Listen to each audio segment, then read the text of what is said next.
ಶ್ರೀಯುತ ನಾಗಲಿಂಗ ಸ್ವಾಮಿಯವರಿಗೂ ಕನ್ನಡದ ಪ್ರಸಿದ್ಧ ಕವಿಗಳಿಗೂ ಇದ್ದ ಪ್ರೀತಿಯ ಒಡನಾಟ.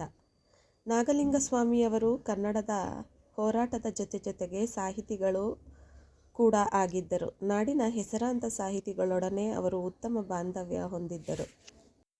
ಶ್ರೀ ಕುವೆಂಪು ಅವರು ನಾಗಲಿಂಗ ಸ್ವಾಮಿಯವರಿಗೆ ಸಾಹಿತ್ಯ ಕ್ಷೇತ್ರದಲ್ಲಿ ಶ್ರೀ ಕುವೆಂಪು ಅವರು ಪ್ರೇರಣಾ ಶಕ್ತಿಯಾಗಿದ್ದರು. ಕುವೆಂಪು ಅವರಿಗೆ 1964ರಲ್ಲಿ ಅಭಿನವ ಪಂಪ, 1975ರಲ್ಲಿ ಅಭಿನವ ವಾಲ್ಮೀಕಿ ಎಂಬ ಬಿರುದುಗಳನ್ನು ನೀಡಿ ನಾಗಲಿಂಗ ಸ್ವಾಮಿಗಳು ಗೌರವಿಸಿದ್ದರು. ಶ್ರೀ ತಾರಾಸು ಅವರು ನಾಗಲಿಂಗ ಸ್ವಾಮಿಯವರನ್ನು ತನ್ನ ಕಿರಿಯ ಸೋದರರಂತೆ ಕಾಣುತ್ತಿದ್ದರು. ತಾರಾಸು ಅವರ ಮಾರ್ಗದರ್ಶನ ಸದಾ ನಾಗಲಿಂಗ ಸ್ವಾಮಿಯವರಿಗೆ ಇರುತ್ತಿತ್ತು. ತಾರಾಸು ಅವರೊಟ್ಟಿಗೆ ಸುದೀರ್ಘವಾದ ಸ್ನೇಹ ಸಂಬಂಧವನ್ನು ಹೊಂದಿದ್ದರು.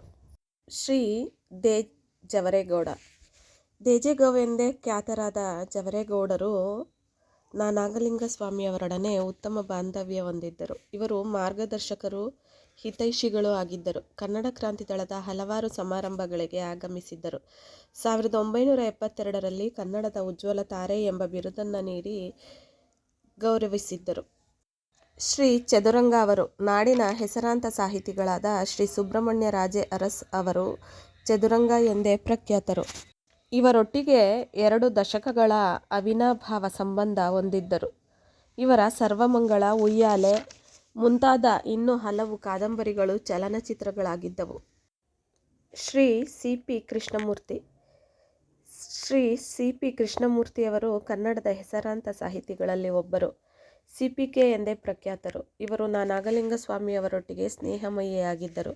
ಹಲವಾರು ಬಾರಿ ಕನ್ನಡ ಕ್ರಾಂತಿ ದಳದ ಸಮಾರಂಭಗಳಲ್ಲಿ, ಕವಿಗೋಷ್ಠಿಗಳಲ್ಲಿ ಪಾಲ್ಗೊಂಡಿದ್ದರು. ಶ್ರೀ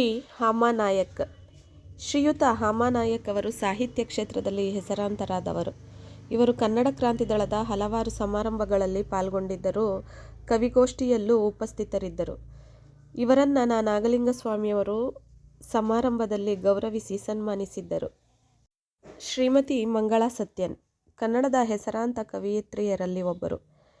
ಇವರು ಕನ್ನಡ ಕ್ರಾಂತಿ ದಳದ ಸಮಾರಂಭಗಳಲ್ಲಿ ಮತ್ತು ಕವಿಗೋಷ್ಠಿಗಳಲ್ಲಿ ಪಾಲ್ಗೊಂಡಿದ್ದರು. ಇವರನ್ನು ನಾಗಲಿಂಗ ಸ್ವಾಮಿಯವರು ಗೌರವ ಸನ್ಮಾನ ಮಾಡಿದ್ದರು. ಶ್ರೀಮತಿ ಲತಾ ರಾಜಶೇಖರ್ ಇವರು ಕನ್ನಡದ ಹೆಸರಾಂತ ಕವಯಿತ್ರಿಯರಲ್ಲಿ ಒಬ್ಬರು. ಇವರು ಕನ್ನಡ ಕ್ರಾಂತಿ ದಳದ ಸಮಾರಂಭ ಮತ್ತು ಕವಿಗೋಷ್ಠಿಗಳಲ್ಲಿ ಪಾಲ್ಗೊಂಡಿದ್ದರು. ಇವರನ್ನು ನಾಗಲಿಂಗ ಸ್ವಾಮಿಯವರು ಗೌರವ ಸನ್ಮಾನ ಮಾಡಿದ್ದರು.